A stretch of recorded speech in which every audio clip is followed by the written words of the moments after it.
TV News, everything you need to know from last night's presidential debate. And University Union releases another statement after this weekend's Juice Jam controversy. Plus, how Typhoon Maggie is affecting the country of Taiwan. Citrus TV News starts right now.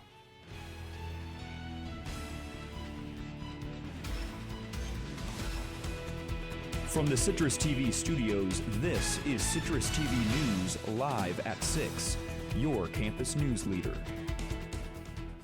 Good evening and welcome to Citrus TV News live at 6. I'm Jamie Weiss. And I'm Rob Romano. The first presidential debate was held at Hofstra University last night. Our Talking Points election correspondent Dan Prager is here to break it down. That's our top story this evening.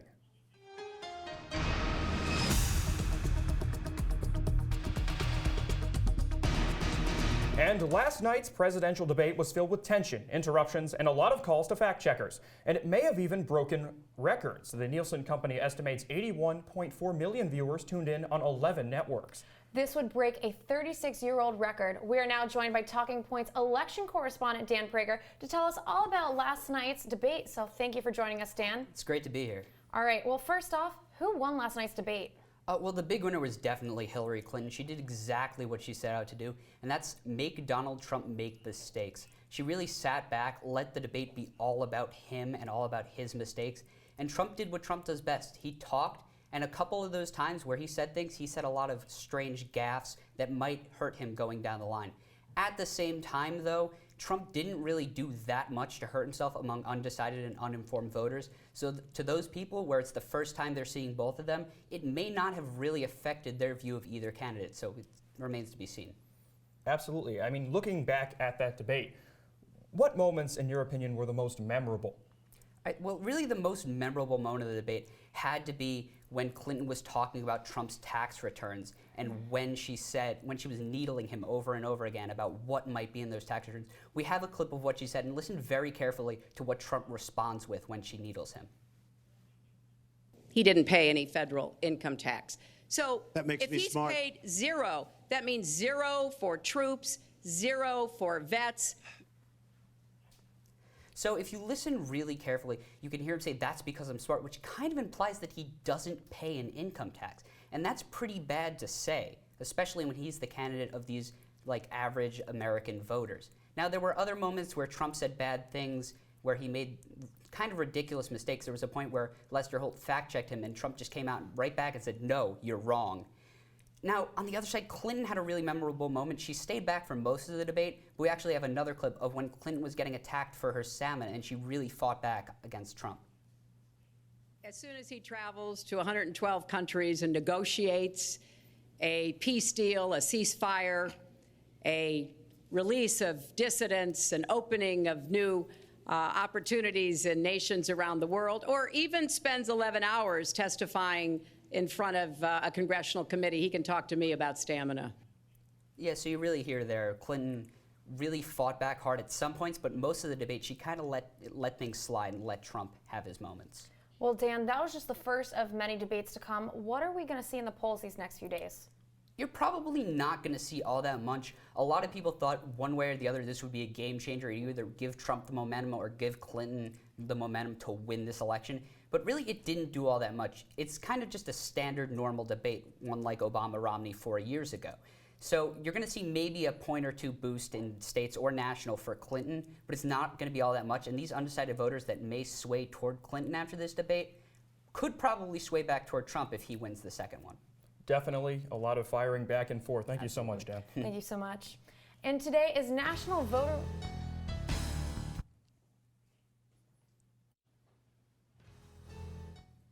Today is National Voter Registration Day. If you are not currently registered to vote, today serves as a reminder to do so before it's too late.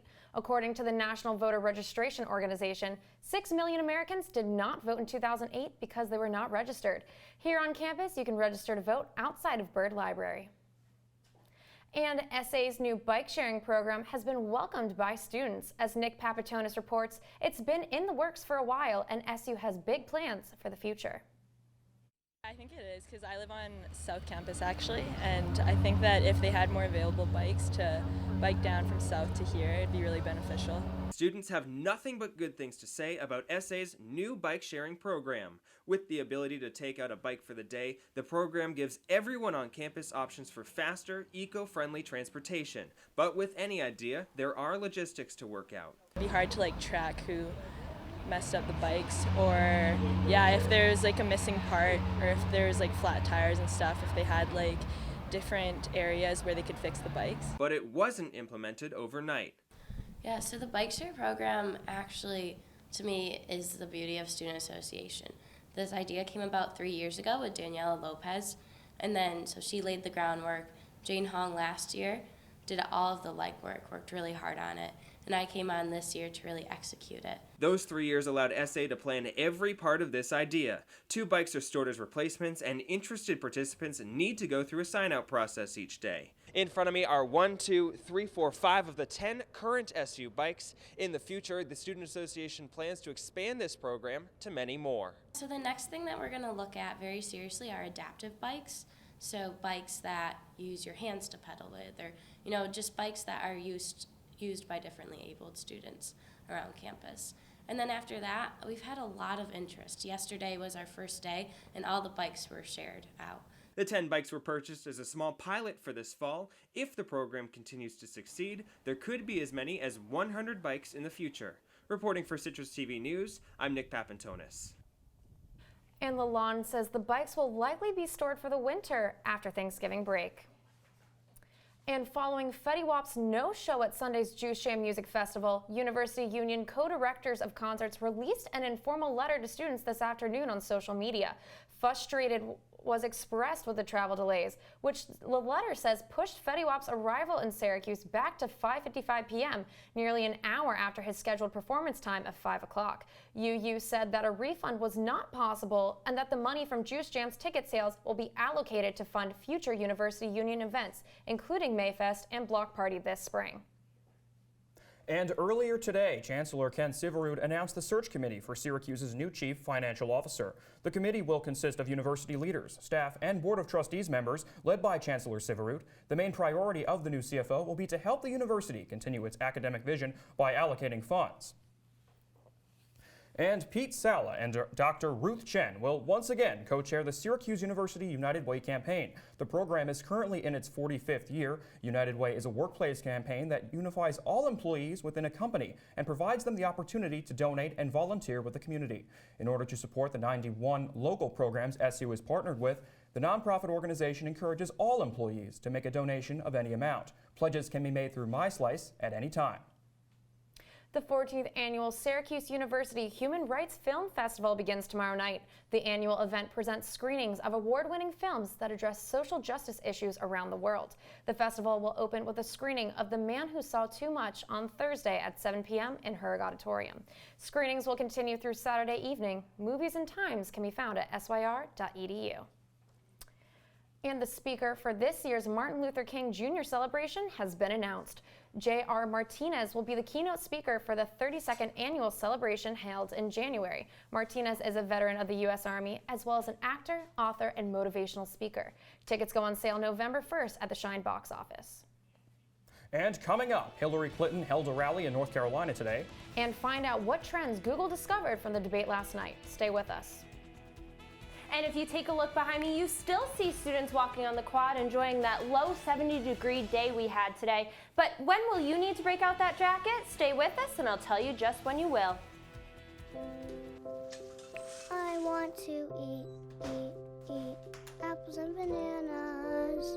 I need to eat apples and bananas. Why can't I eat? 1 in 5 children struggles with hunger in America. Support the Feeding America nationwide network of food banks to help provide meals to those in need. Join us at feedingamerica.org.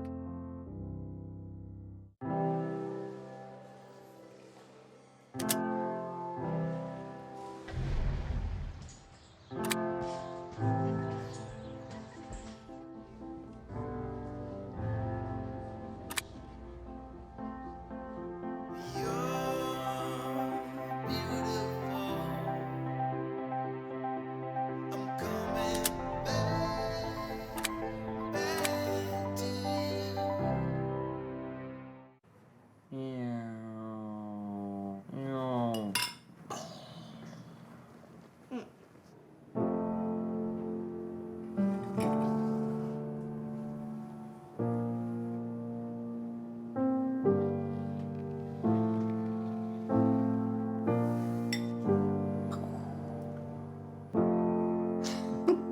Visit aarp.org/caregiving for information on how to provide even better care for the person who wants to care of you.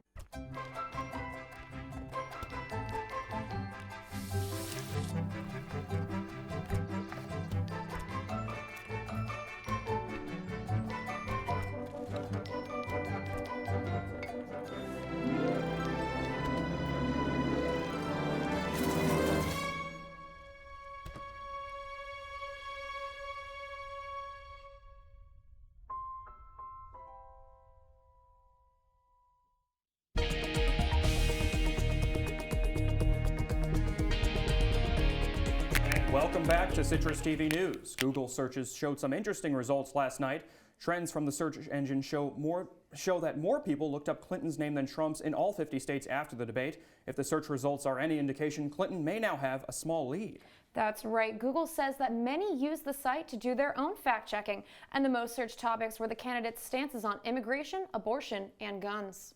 And Democratic presidential candidate Hillary Clinton is in North Carolina today after holding a rally at Wake Technical Community College. During the 40-minute speech, Hillary discussed fact-checking Trump's comments from the night before, as well as education opponents and tax reforms. Hillary, along with her daughter Chelsea, will hold 2 more rallies in North Carolina later this week, including one in Charlotte.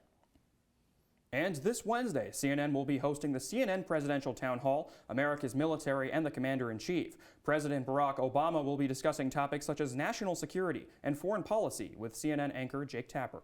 Obama will be pulling questions from a town hall audience comprised of different members of the military community. You can catch the primetime event at 9 o'clock p.m. on all CNN platforms. And more than 10,000 residents were forced out of eastern Iowa due to what could be one of the worst floods the state has ever seen. Rivers and creeks have been rapidly rising over the past few days, the Cedar Rapids River reaching a crest at 23 feet for the next few hours. Cedar Rapids Public Safety Coordinator advises Iowans to abide by the temporary emergency curfews, though he strongly recommends full evacuation. And President Obama's Clean Power Plan, meant to cut power plant emissions by 1/3 by 2030, is being argued in the federal appeals court today. More than 24 states, most of which are Republican-run, are challenging the plan, saying it will end jobs in coal mining and negatively affect electricity costs. Failure to apply to rules of the plan may hurt the U.S.'s chances to meet targets established in last year's global climate agreement in Paris. The Supreme Court will most likely decide on the issue, no matter its status, on the appeals level.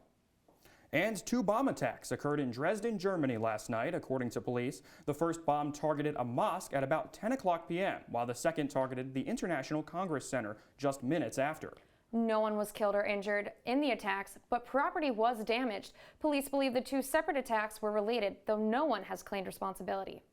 And several hundred protesters from a state-run water company assembled to block traffic outside of Greece's parliament today. A vote is scheduled that could release public utilities from state control as part of a fund created by international bailouts. Creditors say that the fund will allow faster loan paybacks despite past government promises to keep utilities under control. The vote is set for later today.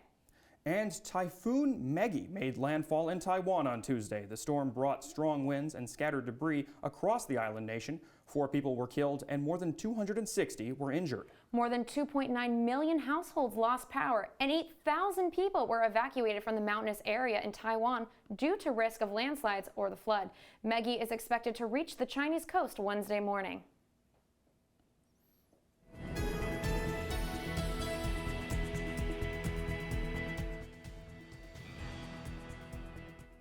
Well, Rob, it was a beautiful fall day outside. That it definitely was. And now Nicole Dementry is here to tell us more about what we can expect for the rest of the week. Nicole? Well, I really hope you guys got the chance to go outside today, got to spend a little time, because right now we're still in the low 70s. If you're looking at Cortland, 68 degrees. It's the perfect temperature, ultimate fall temperature right now. In Syracuse, exactly, it's 70 degrees, slight wind, which you felt all day. You're going to see that sunset soon, which of course, fall's coming. Days are becoming shorter. At 6:52 exactly, you will see the sun start to set, or it will set. And then tonight, it'll be 47 degrees. So you will need that jacket. You will need to bundle up a little bit. You know, during the day, it gets very hot, and you're going to have to layer and continue throughout that. And especially tonight, if you're studying Club Bird, or you're going wherever you need to go. Now, moving up, when you wake up tomorrow at 9 a.m., it's only going to be 57 degrees. You're going to have that slight wind tomorrow as well, up to 15 miles per hour all day. You're going to get a high of 76 though. So again, bring that jacket, make sure you layer, because inside it's going to be cool, outside it's going to be hot. Now, moving into the game day forecast. If you move in Syracuse at noon, when we play Notre Dame down in East Rutherford, it'll be 70 degrees.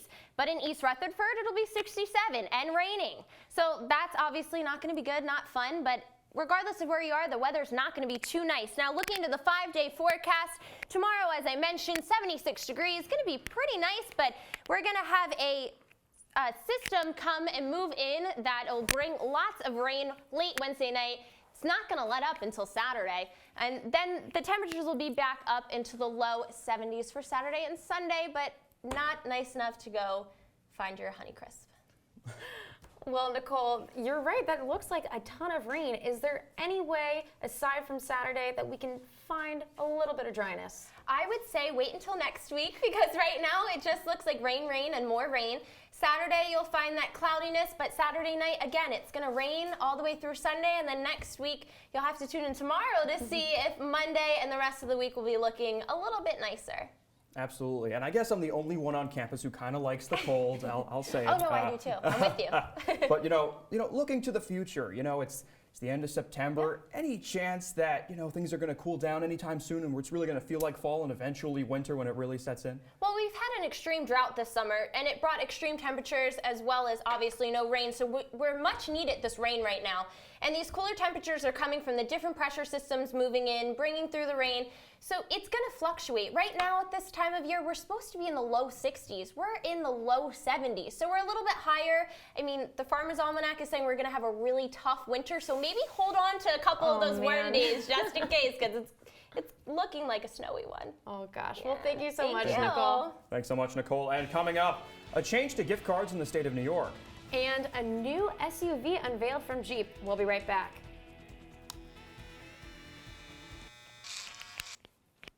You've messed up your son's haircut. Mom? Do you A, try to fix it? Like it never happened. B, work with what you got? Or C, show solidarity? Thank you, babe. As a parent, there are no perfect answers.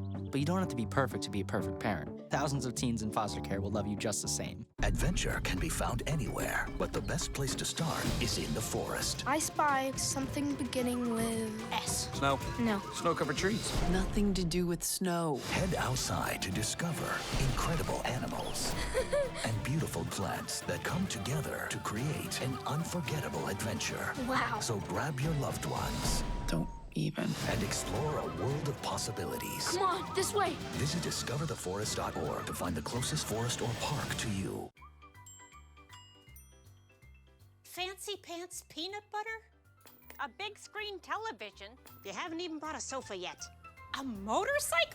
When your father finds out, he's gonna flip his shoes with 2 buckles? What do you even need 2 buckles for? Mr. Big Shot, buying whiskey shots for everybody in the bar. From the looks of it, I'd say nobody even remembers. Feed the pig.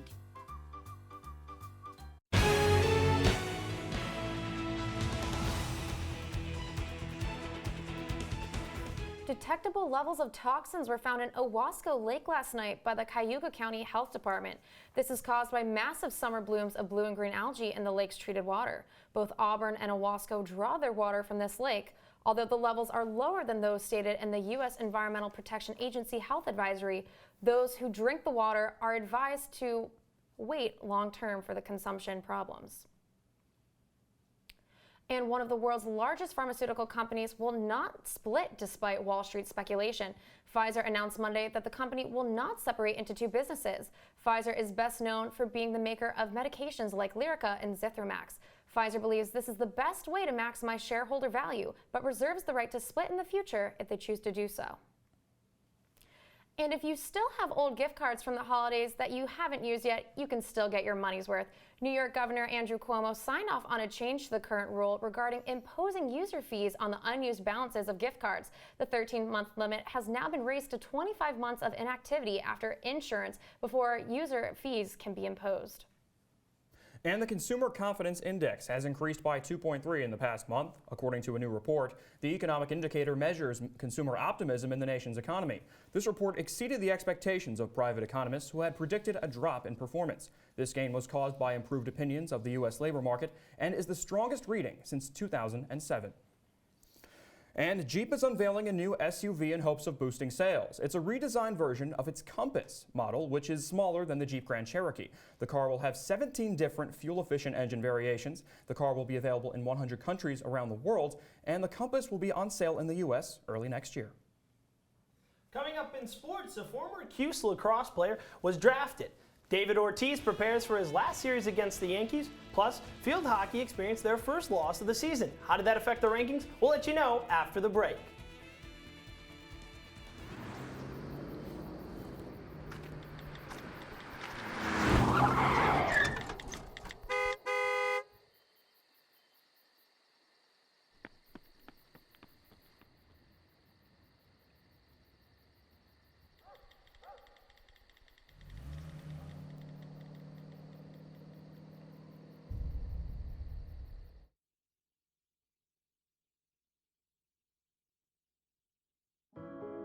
Taking care of a family member can lead to plenty of questions.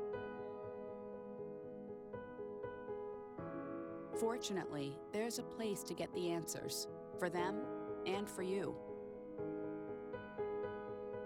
Find articles, tips, and tools from experts and others who have been in your place.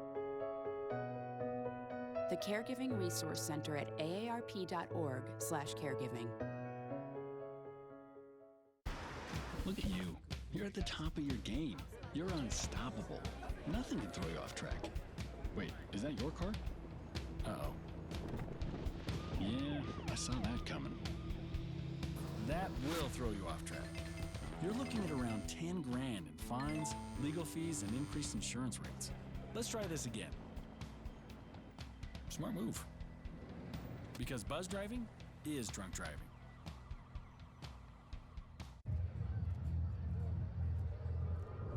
Looking for these?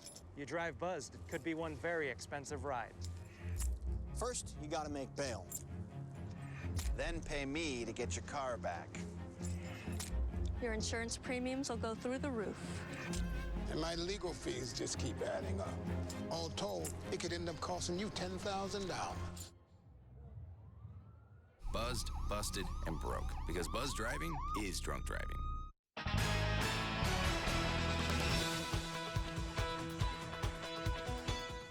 The women's field hockey team lost their first game of the season on Friday, going down in 2 overtimes on the road at North Carolina. The latest polls reflect their loss as the Orange dropped 3 spots down to 4th in the country. North Carolina jumped up 3 spots from 5th to 2nd in the country. UConn took advantage of the Cuse misstep and jumped from 3rd to 1st. Syracuse has another top 10 opponent this week as they take on number 7th ranked Louisville at home on Friday. Former Syracuse lacrosse player Warren Hill is playing at the next level. The ACC All-Academic goalie was selected 17th overall by the National Lacrosse League's Georgia Swarm. The NLL is indoor lacrosse as opposed to outdoor lacrosse, which is played in the MLL. Hill joins former Cuse standout and last year's NLL Rookie of the Year Randy Stotts, Joel White, and Sean Young on the Swarm's roster. Hill was a standout in goal for the Orange last year as he notched 59 saves while posting a .437 save percentage. Georgia finished last year with 8 wins and 10 losses. The New York Mets will try to keep the top wildcard spot in tonight's game against an emotional Miami Marlins team after the death of their star pitcher Jose Fernandez over the weekend. The Marlins were inspired in last night's 7-3 victory over the visiting Mets. On the mound tonight for the Mets is Noah Syndergaard. The Marlins send Tom Kohler to the mound.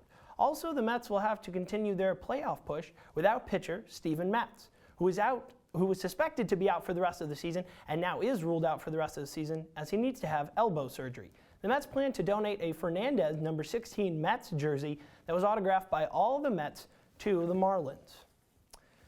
Now, just as the Mets plan to honor Jose Fernandez, so has the rest of the sports world, which today learned that 4 baseballs autographed by Fernandez have washed up on shore about a mile from where the boating accident happened. The 4 balls were found in a black bag along with Jose's checkbook. Now, it is not known what will happen with these baseballs. They might be donated to the Hall of Fame, or maybe the Marlins will keep them. They might even be auctioned off. We will have to wait and see as we learn more about this tragic incident. As the Mets try to keep pace in their wildcard battle, the Yankees try and get back into the thick of the AL wildcard race tonight, and they take on the rival Red Sox in New York. Now, the Yankees are 5 games back to the top AL wildcard spot, and the Red Sox have already clinched a playoff berth, and they just need 1 win tonight to clinch an AL East Division crown. David Price is on the mound for the Red Sox, who's had a good year, posting a 17-8 record plus a 3.91 ERA. The Yankees will have Luis Cessa on the mound, who is 4-3 with a 4.30 ERA. Also important about this upcoming series is that it is the last Yankees-Red Sox series of the year, which means that Red Sox legend David Ortiz suits up for his last series against his arch rival. The retiring Ortiz had some important words to say about his rivals down the coast, thanking the New York Yankees fans for pulling out the best in him, and even acknowledged a little bit of love for the fans. He wrote an open letter to the Yankees in which he said that he was born to play against the Yankees, that the rivalry has made him who he is. He also lamented about how he's going to miss the intensity of the games between the two clubs. It is important to note that Ortiz is really the last remaining member of those great Yankees-Red Sox games, with the likes of other players in Derek Jeter, Manny Ramirez, and Mariano Rivera retiring before him. The New England Patriots backup QB Jimmy Garoppolo returns to practice today from his sprained ACL joint in his shoulder, suffered a week and a half ago. Also returning for the Patriots is third-string QB Jacoby Brissett, who started the Patriots' Week 3 win over the Texans. Brissett injured his thumb in the third quarter, but played through it. The Patriots just hope one of them can play this week against the Bills. After this week, the Patriots will have Tom Brady back from his 4-game suspension. Thanks so much, KJ. We'll have one last look at your weather when we come back. Stay with us. Come on, it's not that hard. My big man fingers are having a problem with these little tiny buttons. Whoa, watch it there. Your blood pressure's gonna go through the roof. Tell me about it. I'm trying to learn how to get it down. Instead, it keeps going up. High blood pressure can increase the risk for heart attack or stroke. Learn how to keep yours at a healthy range. Ever hear a voice command? Just say text Barbershop to 97779. That's not what I said. Just give me that. Now my blood pressure's up. Here's your check.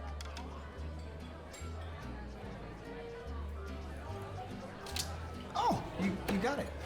You know, since I got rid of my car, I really enjoy walking. Hey? God, no. Getting pulled over for buzz driving could cost you around $10,000 in fines, legal fees, and increased insurance rates. Oh, you're home early. You live with your mom? That'll set your game back a few years. Buzzed, busted, and broke. Because buzz driving is drunk driving. Well, welcome back, Nicole. So it's not going to be raining tomorrow, but what should we be wearing? Definitely bring that jacket, because as I mentioned, 56 degrees at 9 o'clock, so gearing up to 76, so mid to upper 70s. You know, bring that jacket, take it off, throw it away, bring a short-sleeved shirt too.